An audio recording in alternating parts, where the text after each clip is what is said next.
Hello, hello, hello, and welcome back to another episode of the Voice for Freedom podcast of Arise. And we are a podcast that deals with freedom and Israel and the nexus of those two things. Our guest today is Dr. Saleem Shalash. Hi, Dr. Saleem. How are you today? I'm doing very well. God bless you all. Good to be with you. It's good to be with you as well. And of course, we've got Simone. Hi, Simone. Hello. Our producer and my lovely wife. So I want to jump right in because, Dr. Saleem, you have just a very, very interesting life in general. And I know that you have many, many degrees, theology and Bible, and also, of course, a doctorate. But I'd like to just hear a little bit about your life. So if you could start with, I know that you live in Israel. Can you just tell us a little bit about your life and where you live? Okay, I live in Nazareth. And when I mention Nazareth, everybody think about the verse, can something good come out of Nazareth? My answer is always the good things will stay there. Jesus came out from Nazareth, though, there's a lot of good things coming out of Nazareth. I was born in a Catholic family, and my father was so religious man. So he wanted me to become a priest. He put me inside the church as an altar boy. I served 5 years inside the church. 5 years later, I left the church. I said, if this is God, I don't want him. I left the church. I lived my own life. I studied as a travel agent in Haifa University, and I continued my studies as a hotel manager in Holiday Inn School until the 6th of August 1994. On this day, something happened that changed all my life upside down. I lost one of my friends. She was a believer. She spoke with me about Jesus many times. I didn't care because I was young. And a huge truck fell on her small car. And we couldn't move the big pieces of iron that the truck was carrying and fall on her car. And fire started in her car and she was burned alive. She was just 19 years old. A lot of questions come to my mind. What is after death? Is there life after death? While I'm asking these questions, I heard a voice speaking to me like I'm doing to you. Saleem, someone died, a new one will born. I didn't understand what it meant to born again, but I said, God, if this is you, show me the way. And for my first time, I have my own Bible. Because I've been taught that I'm not holy enough to carry the Bible in my hands. And, when they gave me the Bible, it's like giving a thirsty man a cold water. I was reading the Bible every day, but I was reading just the New Testament. Because I've been taught that the Old Testament, it's a rubbish book. It doesn't belong to us. It's belong to the infidel Jews who crucify my Savior. I was filled with a lot of hatred for Israel and the nation of Israel. Okay, can I stop you right there for 1 second? So there's a lot to unpack right there, and thank you so much for sharing that. And first of all, I'm so sorry about your friend, and obviously it seems like that sent you down a road of searching and this encounter that you had. But what you're saying right there is interesting to me. The last statements regarding what you were taught, that the Old Testament was not your book, and it was the book of the infidels. Can you just drill down a layer? And this is just really important because I think a lot of people in the West that are going to be viewing this, whether they're in the Christian world or not in the Christian world, don't understand much about what you just said. Who was telling you those things? Was it your family? Was it the Catholic Church? Was it just, your social group in Nazareth? I'd like to just hear a little bit more about that because I think it does sort of frame the backdrop of your unique position today. Yeah, it's come from different sides, not one side.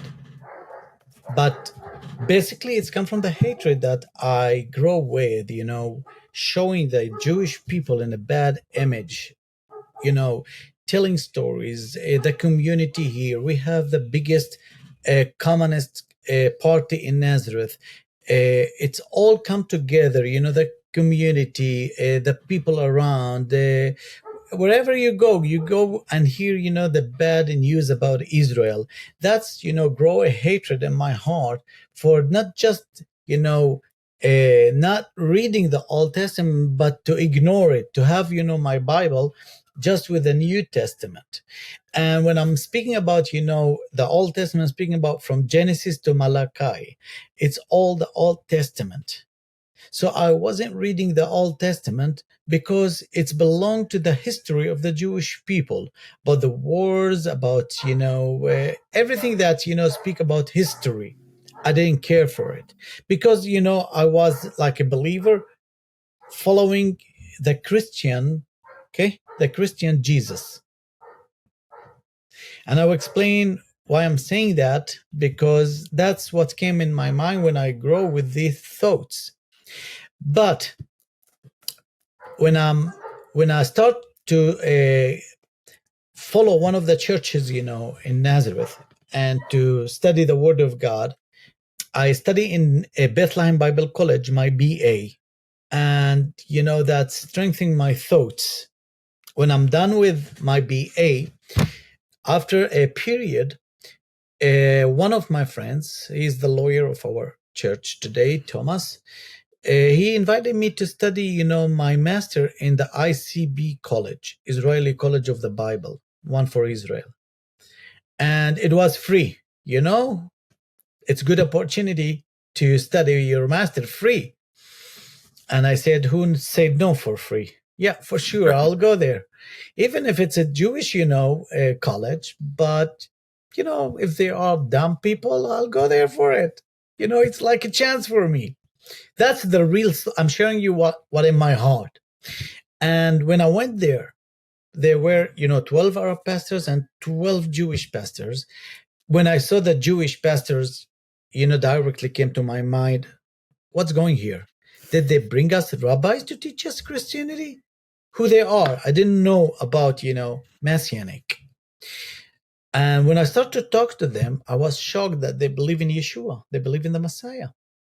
And we spent 1 year together, studying together, worshiping together, praying together. Everything was together, sleeping together in a good way. When we have like intensive courses, they put an Arab and Jew in the same room. When I'm done, I went back home and really I was thinking, Simeon, God, why you brought me to this college? It's not just about my master. There is something deeper. I felt that in my heart. And I get to my war room where I spend my time with the Lord. And every time I study the Word of God, I was reading, the Word of God in the book of Luke, chapter 15, the story of the prodigal son. All of us know this story. And when I'm done, I say, God, what do you want to teach me? And the Lord said, Saleem, do you know who is the prodigal son?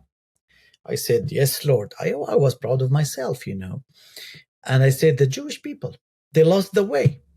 They are far away from you. And then he asked me, do you know the Father? I said, who's going to be the Father? You are the Father. There's no greater than you. And then comes the difficult question. Who's the eldest son? Good question. And I said, God, what do you mean? He was good. He stayed with his father. He served his father. And the Holy Spirit opened my eyes to see between the lines. And I saw 7 sins that this son did, shows that he was even worse than the prodigal one. And he's telling his father, I am serving you, like he's doing favor to his father.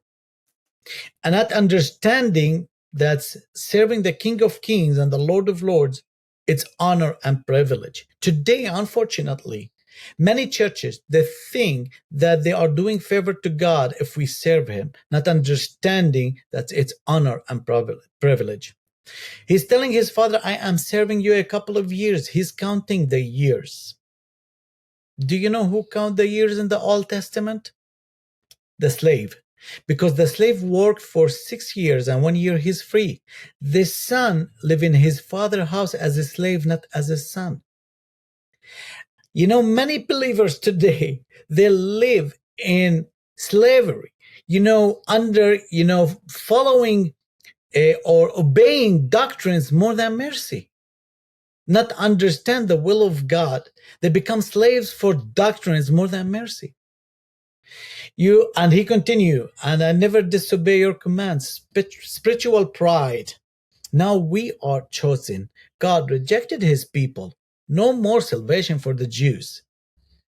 And he continued to say, you never give me a goat, poorness in his rich father house. To be happy with my friends. If he's not happy, there is no many options. He's sad. And look what comes after. And your son. The Bible doesn't say my brother. He doesn't use the word my brother. He said your son. He cut every relation with his brother. And sometimes we do the same. You know, when my son do something good, this is my son. But when he do any mistake, I call Nisreen, my wife, said, Nisreen, come and see your son. Like it doesn't belong to me. Right. I can relate to that. Yeah. So he's doing, the same. He cut every relation with his brother. And the last thing, he took the place of God. He started to judge his brother. And when I asked God, what do you want to tell me, Lord? And he said to me, Saleem, I want you to read the story. 10 times I was reading the same story that night. And I discovered that this is the only story in the Bible ended open. It's open end. We don't know what happened. We don't know if this eldest son get in to celebrate or he stayed out. And when I asked the Lord why, the answer of the Lord was shocking. He said to me, Saleem, it's your choice. Do you want to be part of the family celebrating your brother coming back again, or you want to stay out? Interesting. So can I pause again? Can I pause again? And just I'm so sorry. I want to unpack this a little bit just for our viewers and listeners because there's so much here in that story of the prodigal son. And thank you so much for sharing that. You know, when you start to contextualize this into modern day life in Israel and the complexities that exist there between Jews and Arabs and Christians and Muslims and just so much complexity. I think in order for people to really understand the significance of what you're saying, they need to understand how complex this all is. And this is for somebody like you, Dr. Saleem, this is more than just a story from a book. This is something that you live in real time every single day. You're barraged with, narratives of this sort or that sort from the time of being a young child. And so, many people, as they hear these stories, they think, oh yeah, of course, but for somebody like yourself, it's much deeper, much more complex than that, and much more costly, I think would be one way to put it. So in order to do that, can you just tell me just a couple things, because I want to circle back to that. But can you give a little bit more perspective on what is it like to be a Christian in Israel today? What is it like growing up, in the background that you grew up in? Just sort of the geopolitical part of it that I think will bring a lot of meaning to what you're sharing. Okay. I just want to clarify a very important thing. When I say, I am Arab, doesn't mean that I'm a Muslim converted to Christianity. Because unfortunately, many European people or American, when I say Arab, Israeli, they think that I'm a Muslim converted to Christianity, and that's not true. Because if you read your Bible, in the book of Acts, chapter 2, there were Arab worshipping in Jerusalem, and it was 600 years before Islam came.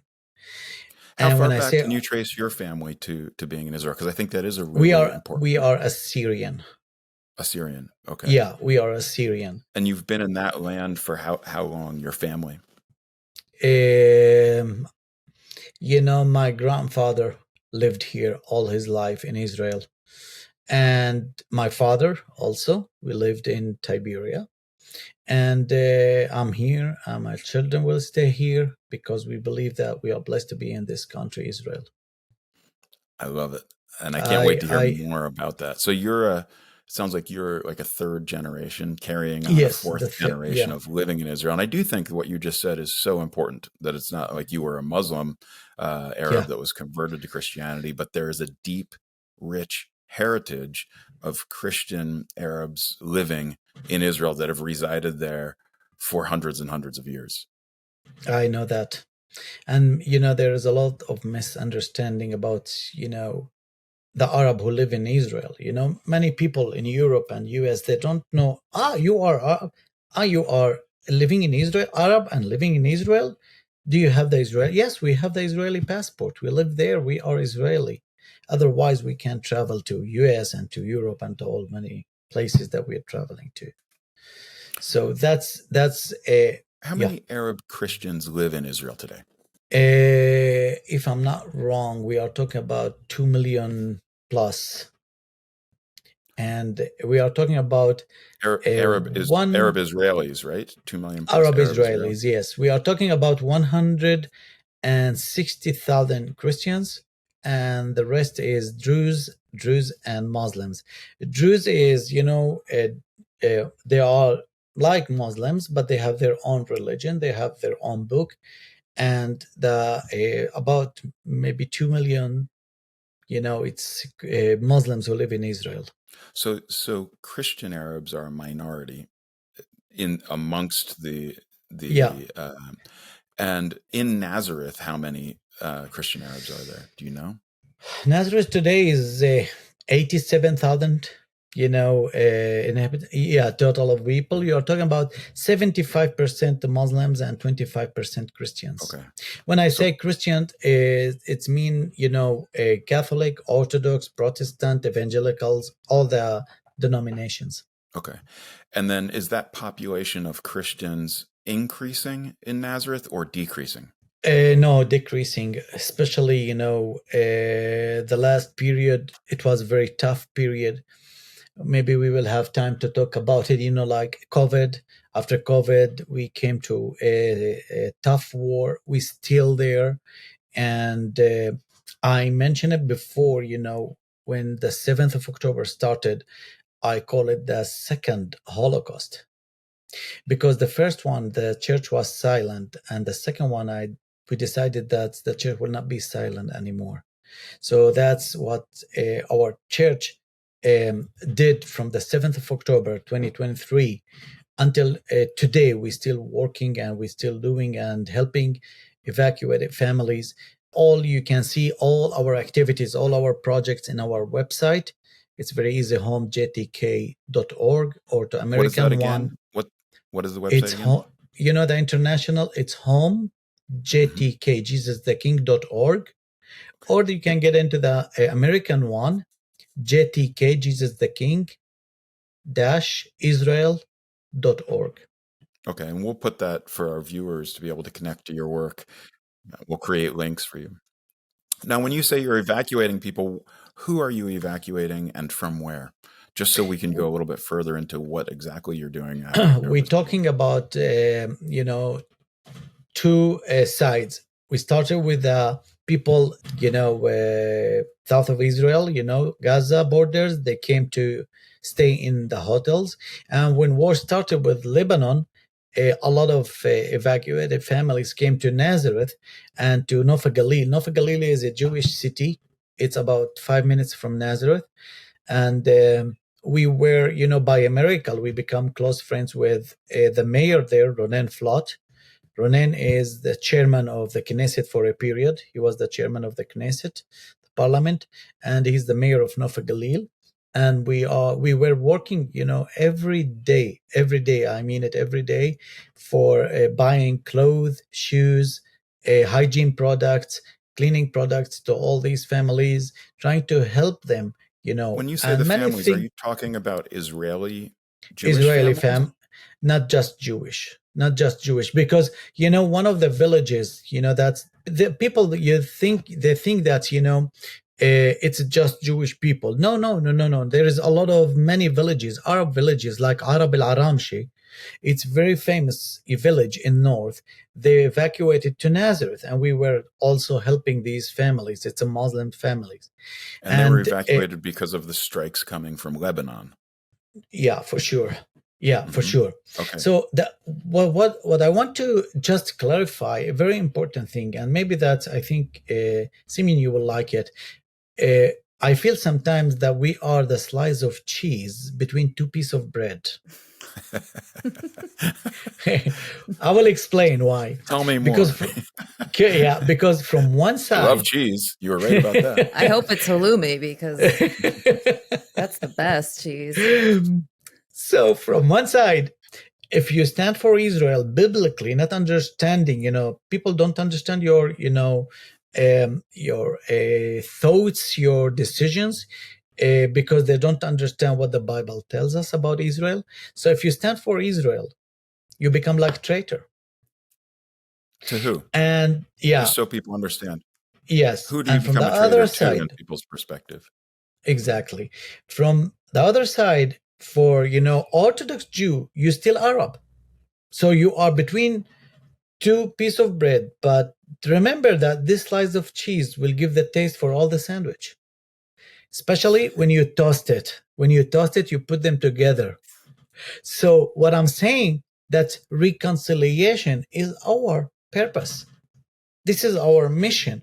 And we can see that Israel is one of the countries that's searching for peace. And people that you can't I'm not Jew that coming to defend Israel. I'm an Arab who live in Israel. And I know that a lot of Arab would like to stay in Israel, not leaving Israel. Because we have the freedom, Israel is a democratic country, and we have our own churches, like the Muslims have their own mosques, and the Jews, they have their own places to pray. So everyone can practice his belief free in the state of Israel. And that we can see it in many places. Right. You made a statement some years ago, I believe it was, that I saw that, and I thought it was a profound statement that I haven't heard a lot of people saying, which is, I don't know if you were asked the question, is Israel an apartheid state? Which I'd love to ask you that question. I know your answer to that is simple, and I'm sure it can also be complex.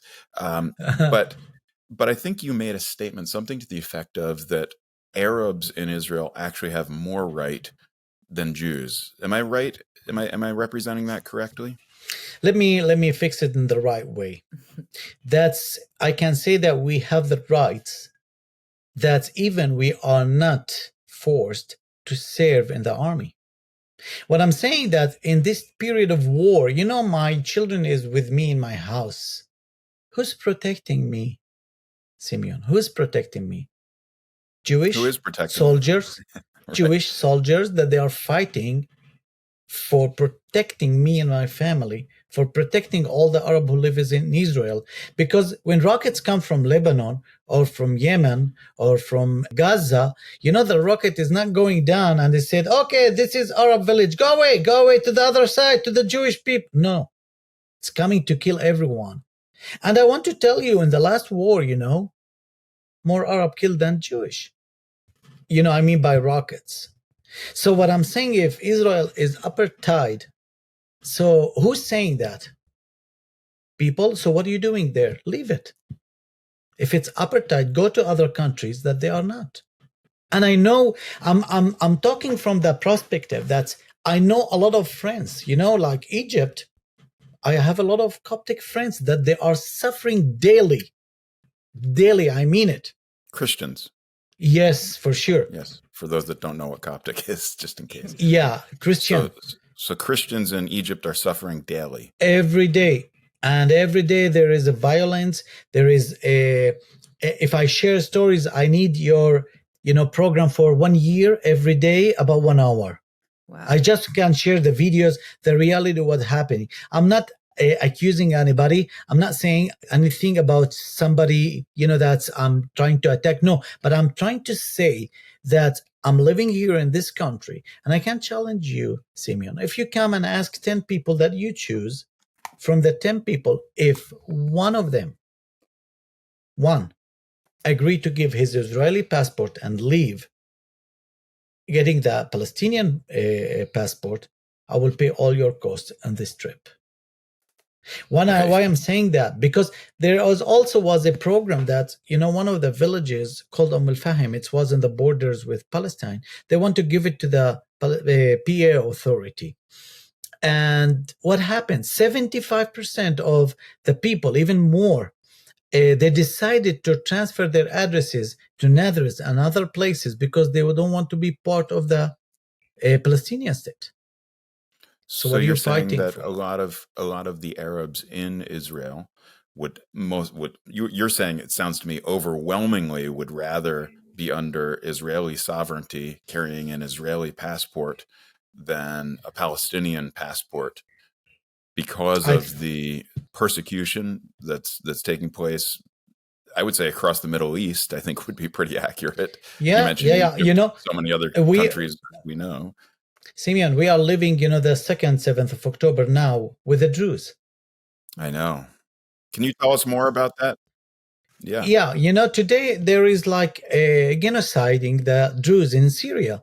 So where is the world? Mm-hmm. Where the leaders, where that's, but always I said, no Jews, no news. Right. And in fact, Israel is sending aid, both militarily and humanitarian aid, to Druze in Syria. We are part of it. We are part of it. The IDF is, the church. I mean the church. We are sending clothes, we are sending shoes, we are sending food, and the IDF is taking care for helping these camps in Syria. So when you say we, are you talking about your church? Yes. So your church, this is amazing. So your church is working with the IDF to send aid to Druze in Syria. It's with another organization that's work with the IDF. All the churches is, helping, these camps, these Syrian people that they are suffering in the borders, with sending, clothes, shoes, whatever we can help, like hygiene products, whatever we can help to these, families that's in the camps. I love it. And you know what I really love is when I hear you talk, and when I hear your heart, and when I hear about your work, to me, it is the spirit of Israel, the real spirit of Amen. Israel, not the way Israel Amen. is represented to the global community. But here I am talking with an Arab Christian pastor who his family has resided in this land for hundreds of years, plan to reside there indefinitely, him and his offspring, and working together with Israelis, Jewish and Arab, through the IDF, alongside the IDF, with other organizations, to bring light to other places in the world that are some of the most controversial places on the planet. Syria, it would be hard to argue, it'd be hard to find a more complicated situation than the situation in Syria. And here, as an Israeli, and this is the beauty of Israel, really, for those of you that are listening and are learning about Israel, the beauty of Israel is it truly is a place that celebrates diversity. It is a place that people do have freedoms. It's not a place without problems. It's not just like every other country on the planet. It's not that every decision the government of Israel makes is right, and so on and so forth. But in general, I agree with you. We are not saying that Israel is perfect. That's right. It's not perfect. There is no perfect. Everyone has his mistakes, but if I compare it with others, this is the place that I would like to live in. This is the place that I would like to serve the people that they are blessing me, protecting me. I'm not going to support somebody, to kill. And, Simeon, the media is playing a very bad game. Especially, people think that 7th of October, Hamas killed just a Jewish, not understanding there's a lot of Arab was killed on that day. And how many Arabs were killed? Do you know? I don't know the number. There are Arabs killed. I don't know the number either, because you don't hear enough about it. Yeah. But one of the videos that's really make a lot of change in the life of Muslims when they saw Hamas killing a Muslim paramedic that all his job was helping people from death, was saving people. And you need to understand that, they killed him online. I know. And I know many Arabs came and rescued the Jewish people from the Nova Festival. I've seen these videos. I've heard these stories. And again, that's right. Like you say, that the media is doing a horrible injustice by not sharing the beautiful stories of actual coexistence that take place every single day in the nation of Israel. Let me just say one thing before I forget it. Einstein said, if you do the same things and you expect different results, you are dumb. 1994, the reestablishment of the State of Israel, it's not a coincidence. It's not the choice of the Jewish people. It's God's plan. It's biblical. It's something what the Bible teach me in the Old and the New Testament. And you saw all these years you tried to fight Israel and you failed.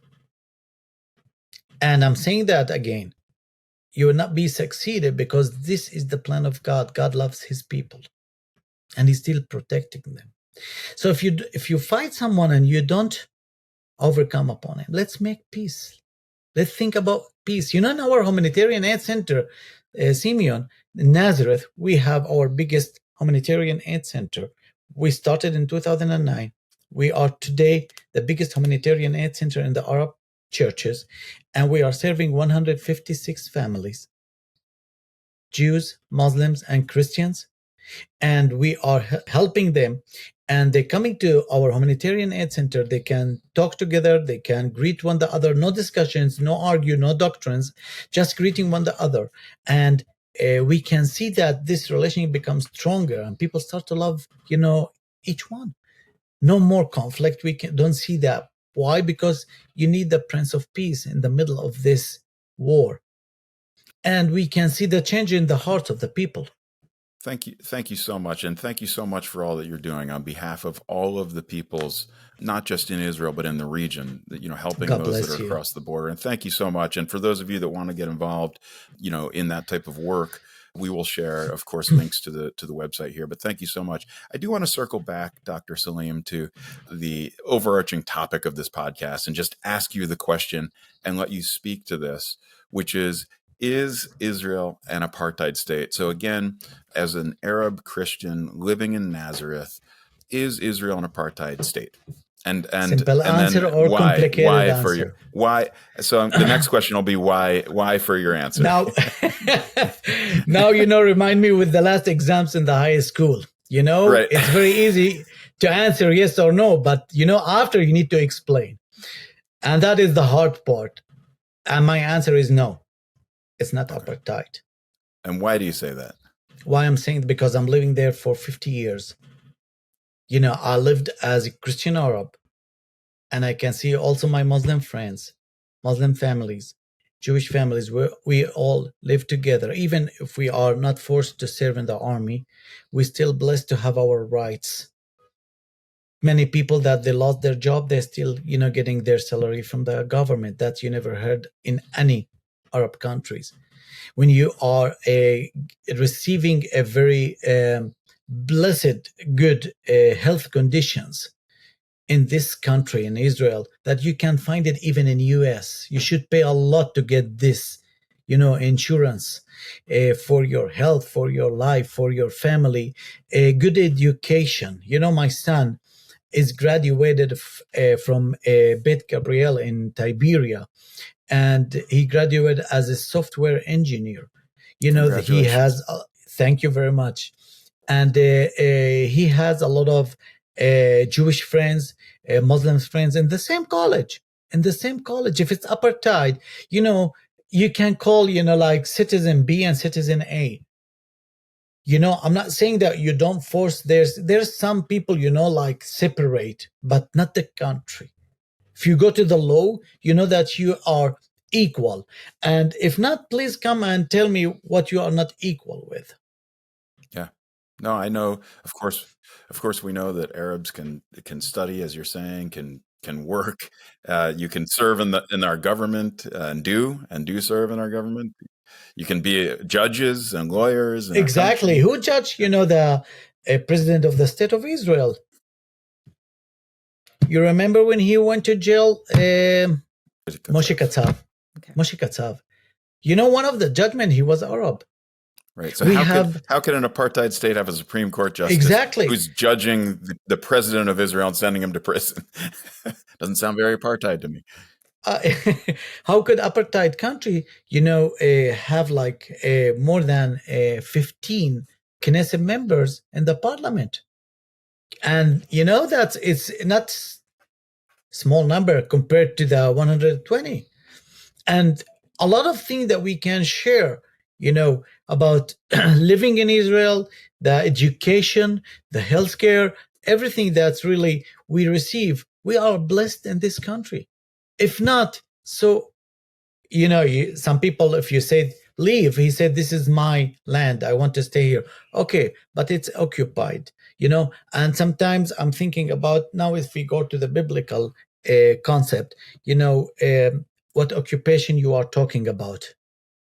What occupation you're talking about? If you go to the Bible, the borders that God gave to the nation of Israel, it's not what it is today. It's larger. It's larger. If you read the book of Joshua, the first chapters, and today I'm seeing that not many, most of the Arab who live in Israel, they live in good conditions here in the Apartheid country. Well, thank you so much for sharing that. And I know, so let's talk for a minute.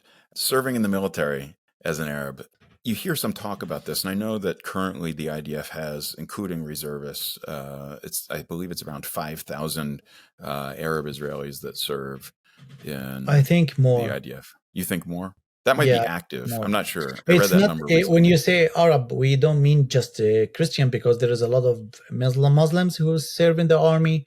There is a lot of Druze who are mandated to serve in the army. There are a lot of Bedouin who serve in the army. And today we have another option, Simeon, that you can, instead of serving in the military, you can, serve, like in social activities. Civil service, Yeah. So many of our young people, they are doing that for 1 year or 2 years. Mm-hmm. So serving the community, like my son did in Haifa, in an elderly home called Ebenezer, and he served that. And because he served, like 1 year, he was able to receive funds for his studies in the university from the army. His first year was free. Wow. So that's how he fulfilled his military duty, although he's not required necessarily. Yeah, exactly. And he received this, money to help him to study.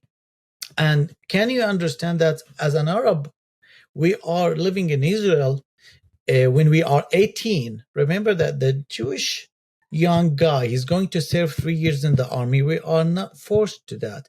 So when he's done with the army, before he starts studying, we're already almost finishing our studies in the university and getting out to work. So what apartheid are you talking about? Yeah, it seems like an advantage. Exactly. And that's what I'm trying to explain.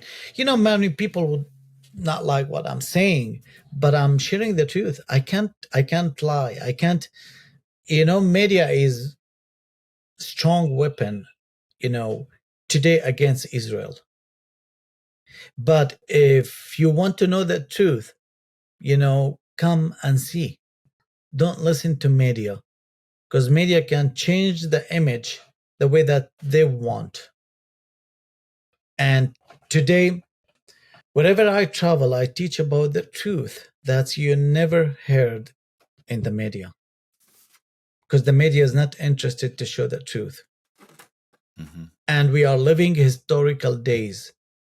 These days, that's, I do believe that game is over. We are playing in the 5 minutes extra. What is going around us, it's showing us the end of the days. And it's from a biblical concept, not just the New Testament, also the Old Testament, and all the signs that the Bible talk about, showing us that we are living historical days, that we need to be ready to bring the peace, to be bridge builders, helping both Arab and Jews, rejecting to create a new generation that's filled with hatred. Hatred is killing me first, not my enemy. I will be in jail, not them. Hatred killed me for years until God set me free. This night when the Lord, released me from this hatred, I was weeping and shouting. I said, God, I can't do it by myself. And, in a minute, the room became very warm. I was sweating, and a cold water came from my head to all my body. And when I went out, my wife was, behind the door. She said to me, what happened? I said, God set me free. I don't want to grow and to have children growing hating Israel. It's enough.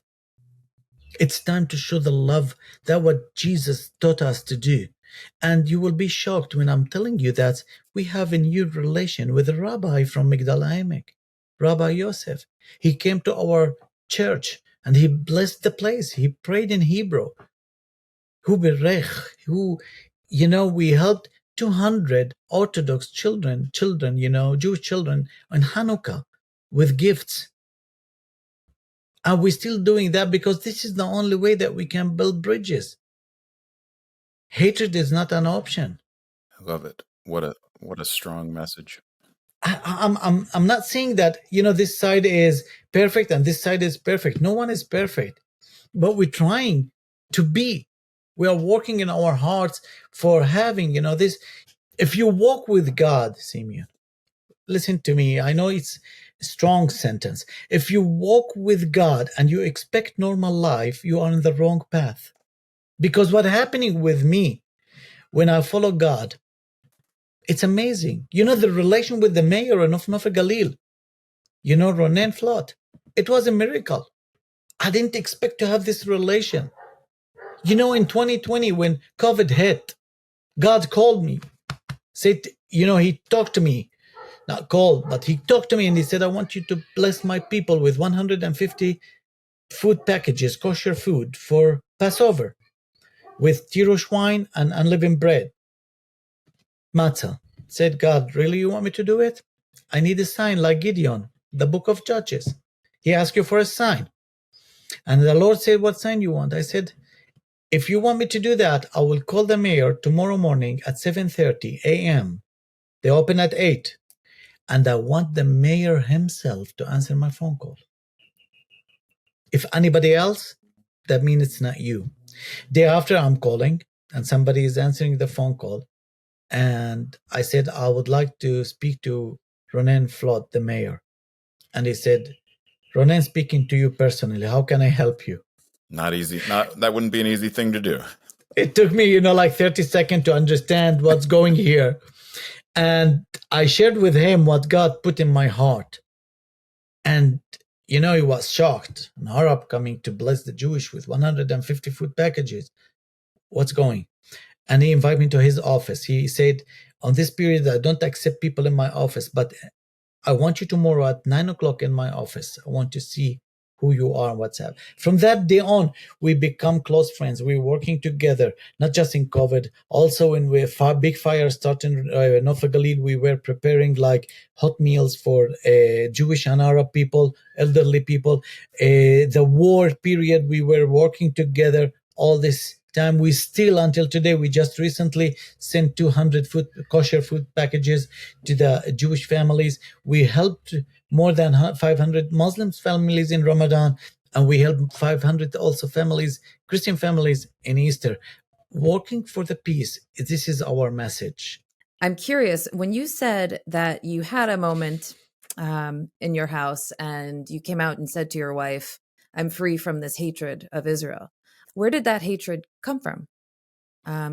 Would you mind explaining? Yeah, I mentioned the beginning. It's from the community, from the media around us. Most of this hatred comes from the bad news that we hear every day about Israel. Because, always the media is showing, the bad side of Israel, not showing the good side. And that's, what we try today to show to our new generation that it's not true. Don't listen to media. Especially on this period, you can fake a lot of movies and videos. It's very easy to fake it and to show it to the people. And that's not true. And I have a lot of videos that's really showing, about things that's really, it's not happening in reality. Like you can just take one picture and make it in the wrong way. I will explain for you what I mean. If you just give me a minute, I will show you one of the pictures, how it was changed, and it's the same picture. I don't know if you see this picture. The first one showing a Israeli soldier, trying to hit a child. But the other picture, if you see it, it's showing that he's playing with them. This is the real picture, and this is the fake one. So why? Why you do that? You want to create a new generation that's filled with hatred. Mm-hmm. And I think that's what I'm saying. Why did they do this? Why do you think that is? So you were manipulated through the media growing up to have this hatred.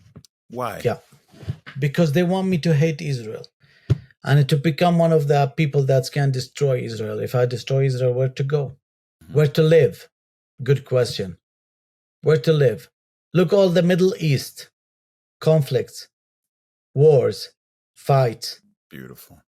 I have a question for you, Dr. Saleem. Go ahead. What about the Christians in Gaza? I'd like to ask a couple questions about Gaza right now because, this war isn't going to last forever, although it does feel like it right now, but it won't. And I know that, Gaza has largely or to some degree been decimated. And, there are a lot of narratives floating around about how peace is impossible because, so many people have been killed on both sides and the hatred is just going to continue, which we know. I reject that narrative and that perspective, completely, because history would indicate the opposite of that. Wars have been fought throughout history, and this low expectation that people for some reason in this region are unable to navigate their way towards peace is just something I think is demeaning to people on both sides of this conflict. So let's let that be said. But I'm just curious, just to sort of pick your brain a little bit about what you see as the solution the day after in Gaza, as we know that the war will end at some point and it's going to come time to rebuild and re-educate and hopefully move towards the light and towards peace. Are you hopeful for that? And what are your thoughts about that? First of all, there is Christians in Gaza. I was just going to say, maybe we should start with... are there Christians in Gaza? They say that there are. They say there are.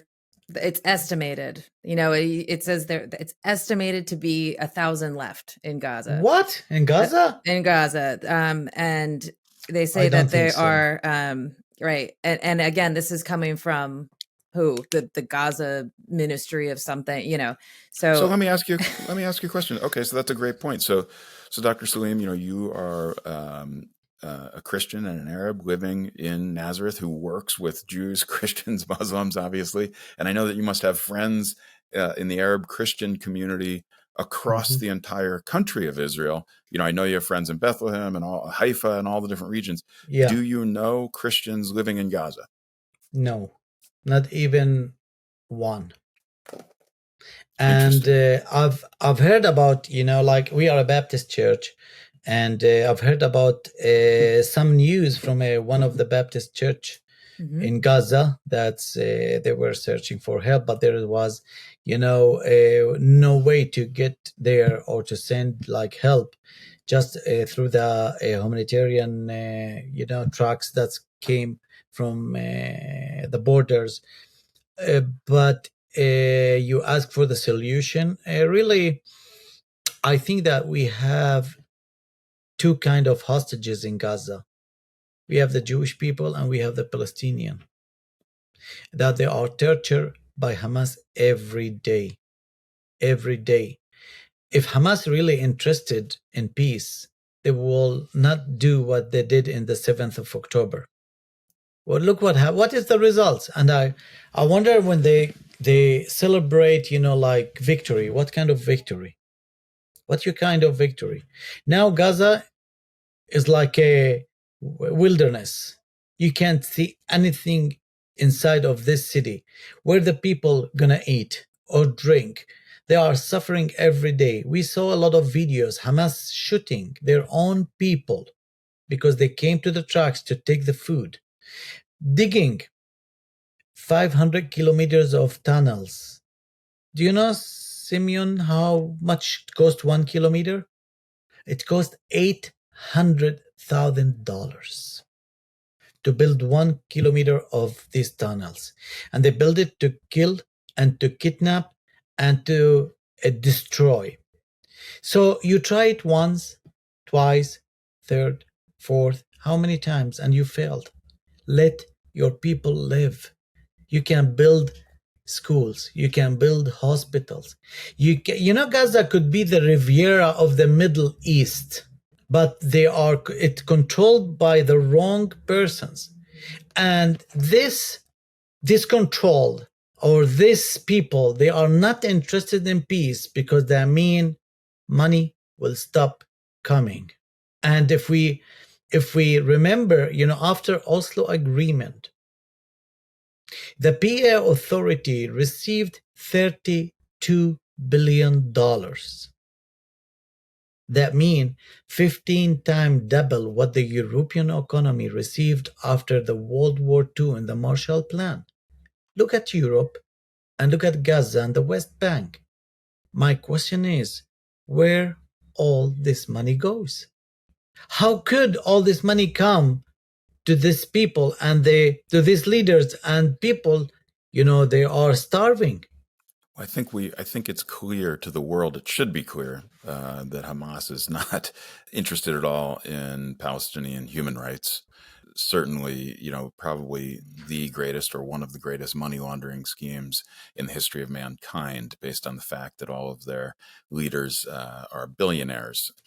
But all of that being said, so another difficult question, and I really like that statement that there are two types of hostages being held in Gaza, the Israeli hostages, but also the Palestinians that are being held hostage by Hamas and their, this evil leadership that exists there.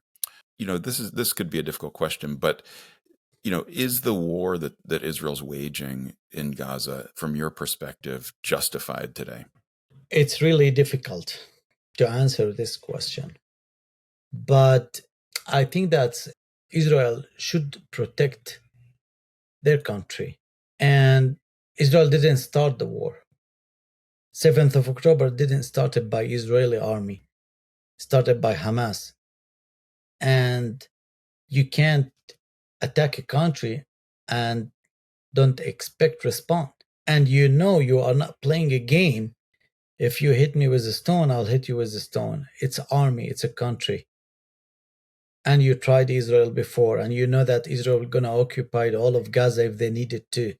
So I think that they have the right to defend themselves. But I think also it's very important to think about, the future with these innocent people that they want to live. And, Trump suggests it's not coincidence. I think that he knows the situation of the people. Take me any place in the world that I could live in good life.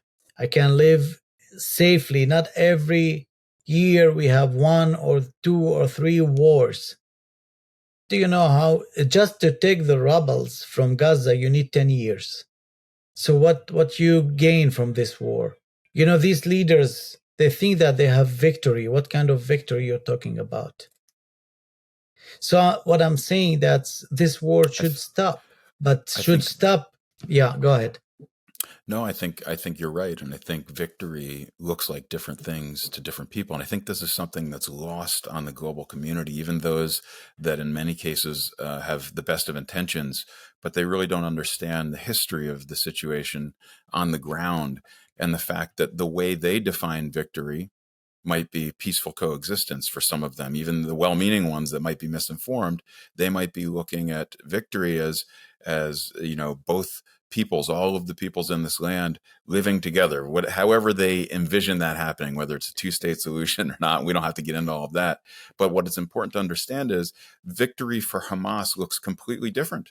Victory for Hamas is what happened on October 7th. Victory for Hamas is that they had a massive PR play in place prior to October 7th. They knew that this was going to be a PR opportunity. They have a human casualty strategy in place where they benefit from human casualties in Gaza. And victory for them actually looks like Gazans being killed. That is a way that they win the PR war. For that reason, that 500 kilometers of tunnels that you talk about in Gaza, who's allowed in there and who isn't? Hamas are allowed in there, but no civilians are allowed in there to find shelter. So they've invested an enormous amount of this aid that's come, and none of it in any way benefits the actual quote unquote innocent people of Gaza that just need simple things like food and shelter. They control all of the food, all the humanitarian aid. As you said, there are many, many videos floating around of them actually shooting at their own people just for trying to get some of this food, just for trying to get some of this aid so that they can deliver it to their families. And here you have the responsible leadership, exactly, that are actually killing their own people. And so I think the world needs to understand what victory looks like to you is not what victory looks like to Hamas. Exactly. And that's what I'm explaining. As a man of God, I'm against wars. I don't agree about wars or killing people. We search for peace. We are peaceful and bridge builders. That's what I said in the beginning, and that's what I'm saying again. But, the problem is what you said, Hamas his victory is different from others. And Hamas, who's representing? Tell me, who is the responsible that we can take like a peace process or peace treaty with, like Fatah in the West Bank and Hamas in Gaza? How many states? Who's the leader? Why we don't choose to live in peace and give opportunity to our people to live and to be educated and to grow a new generation? Look, I will give you an example. If Israel did the same, what Hamas is doing now with Germany because of the Holocaust, I think we are still suffering until today. But they understood that they can have peace with Germany. It's not, there is difference between to forgive and to forget. To forgive, it's come from one side, but to forget, it's hard sometimes. What I'm saying, that's give the chance for your people to choose, not torture them, forcing them for your ideology and to follow what you think. Because we recently saw a lot of people in Gaza shouting against Hamas. Why? Because they have nothing to lose. They are really dead people, but walking. That's the difference. No food, no water, no houses. Even if they want to build their houses, again, there's bad, foundations. A lot of tunnels destroyed. The basis of building new houses. So where we are going? So who is Israel's peace partner right now amongst the diverse people groups, amongst the Arabs that live in Israel? We've mentioned a couple, the PA, the Fatah, Hamas. Who's a peace partner? I think, a peace treaty with United Emirates, it's not a coincidence. And we can see a lot of, lovely people from Emirates. They are coming to Israel. They want to come to Israel and have this relation. Saudi Arabia, we were so near before the war for a peace treaty also, because, people get bored from wars and this hatred for years. And now we try, I think that's to show that we can live in peace in the Middle East if Hamas put down his weapon. If Hamas put down his weapon, we're going to have peace. If Israel put their weapon, going to be no Israel. And how do we get Hamas to put their weapons down? Wow. You should ask the Prime Minister. since you're a man of the Bible that doesn't believe in war, what is the other solution to getting them to put their weapons down? Because it's an ideology, right, that we're up against. It's not. This is the problem, that you are not fighting a country or a military. You are fighting ideology. And this is one of the big challenges. And you are fighting people that they don't care for their people, even they can use them as a body, shelter for themselves, and human shield. a human shield. What I can do as man of God, I can pray for peace. And I know God that's still in control. And I know that the Abrahamic family, God is going to gather his family back again if we want or if we don't, because God loves unity. And I do believe one day we're going to have this peace by the grace of God and not by the power of people. I hope so. Well, there you have it, folks. I think that's a great note to end it on, a hopeful note. And I think also, we were just starting to, and maybe we'll have to have you on again, Dr. Saleem. And I'd like to drill down on so much more of this with you. And it sounded like you were talking about potential solution from the surrounding Gulf states in the region that have made peace with Israel, that are truly potential peace partners. And perhaps we should be looking on the outside right now, as opposed to within, as we start, as Israelis, start looking for peace partners, outside parties that might be able to come in, change the situation on the ground, change this environment of radicalism and hatred that Dr. Saleem grew up in. And we're so grateful, Dr. Saleem, for your heart and Thank for, the fact that you were willing to, accept all of those different opportunities. At every one of those instances, you had a choice to make, to say yes or no. And so we're so grateful that you said yes, and so grateful for the amazing work that you are doing, not just to help people, individual people and groups of people, but also to be this voice of reason, to be this uniting voice and this uniting force in the region. I think we can all agree that it's never been more necessary than now. I'm going to give you just a final word, if there's anything that you'd like to say on these matters, and then we'll just close this out. Yeah, I just want to thank you, Simeon and Simon, for this interview. I hope that really peace will come soon to Israel. I do believe that God is still in control, and peace is available. Maybe it's difficult, and I know it's challenging, but the only way that we can receive this peace by creating a new generation that's out of hatred, not carrying a hatred in their hearts, because that's gonna kill the person himself before killing anybody else. And I just want to say, don't fight Israel. You are not fighting the Jewish people. You are fighting the God plan. You are fighting the apple of God's eye. And I know that God is still protecting his people. God is still loving his people. So, who bless you, Abraham? I'll bless him. Who curse you, he will be cursed.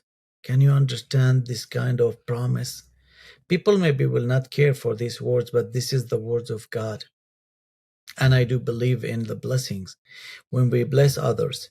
And if we forget every doctrine, every teaching, every biblical command, and we think about what Jesus said in his last command in the book of Matthew 28, go to all nations.